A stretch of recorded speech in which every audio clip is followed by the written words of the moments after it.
মেয়েটা বইগুলো পুড়িয়ে দিচ্ছিল। হঠাৎ আওয়াজ শুনে ঘরে এসে দেখে দরজার ভিতর থেকে লক করা। জোরে ধাক্কা দিয়ে খুলে ভিতরে আসে, দেখে ছেলেটা শুয়ে আছে। হঠাৎ পাশে তাকিয়ে দেখে আত্মা।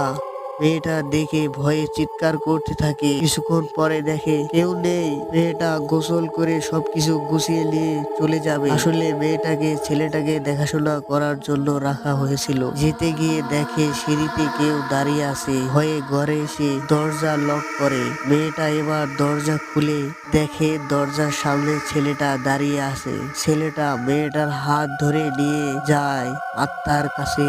মেয়েটা দেখে অজ্ঞান হয়ে যায়। জ্ঞান ফিরলে দেখে ছোট একটি ঘরে বন্দি করা। মোবাইলটা হাতে নিয়ে লাইট মেরে দেখে কফিল এর চিহ্ন। মেয়েটা চিৎকার করে কান্না করতে থাকে। মেয়েটাকে জ্যান্ত কবর দিয়েছে ছেলেটা।